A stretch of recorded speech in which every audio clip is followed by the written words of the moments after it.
Улуу урматтуу мартабалуулар, мамлекет башчылары, башкы катчы, урматтуу айымдар жана мырзалар, сиздер менен бүгүнкү Ислам кызматташтык уюмунун кезексиз саммитинде көрүшүп турганыма кубанычтамын.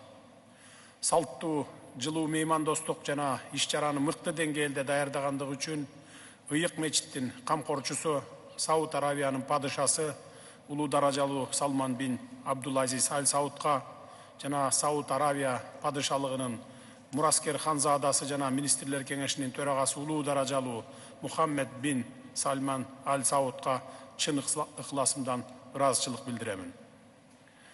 Бүгүнкү саммиттин чукул жыйыны Палестинадагы каргашалуу окуяларга байланыштуу өтүүдө.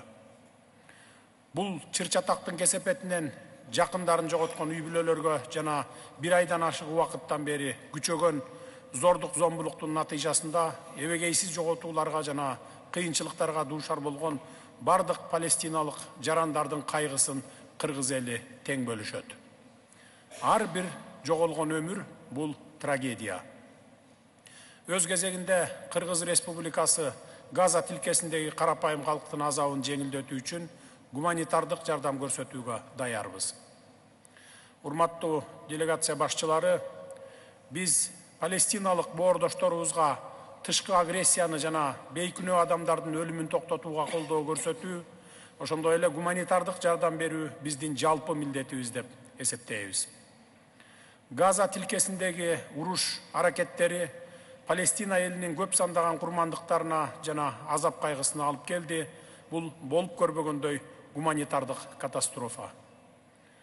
Бейкүнөө жарандардын, анын ичинде наристе балдар менен аялдардын өмүрлөрү кыйылышы кабыл алынгыс жана эл аралык коомчулук тарабынан кеңири айыпталууга тийиш.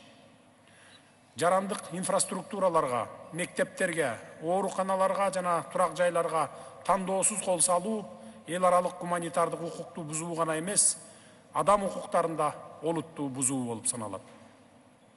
Урматтуу кесиптештер, Кыргызстан Палестина элинин көз карандысыздыкка жана суверендүү мамлекетти түзүүгө болгон мыйзамдуу укуктарын тааныйбыз. Палестиналыктардын таламдарына жана колдоолоруна, каалоолоруна жооп берген бирден бир туура чечим Коопсуздук кеңешинин жана Бириккен Улуттар уюмунун башкы ассамблеясынын тиешелүү резолюциялары аткарылышы керек. Буга байланыштуу биз Коопсуздук кеңешинин жана Бириккен Улуттар уюмунун башкы ассамблеясын эл аралык коомчулуктун атынан Газа тилкесиндеги зордук зомбулукту токтотуу жана Газа тилкесиндеги коопсуздук кризисин жөнгө салуу үчүн эффективдүү жана чечкиндүү чараларды көрүүгө чакырабыз.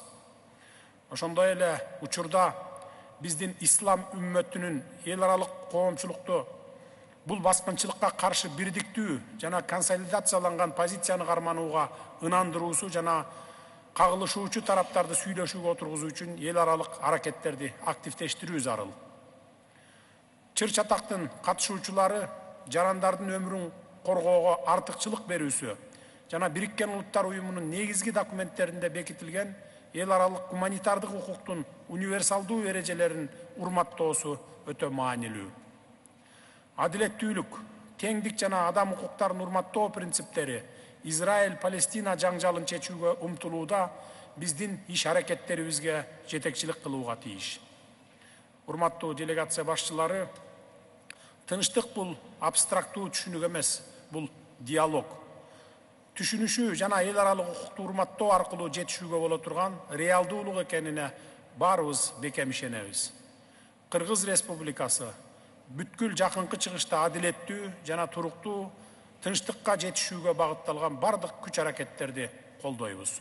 Ушундай шартта гана чыр-чатактын тараптары адилеттүүлүк жана бакубатчуулук өкүм сүргөн тынчтыкта жана коопсуздукта жанаша жашай алышат.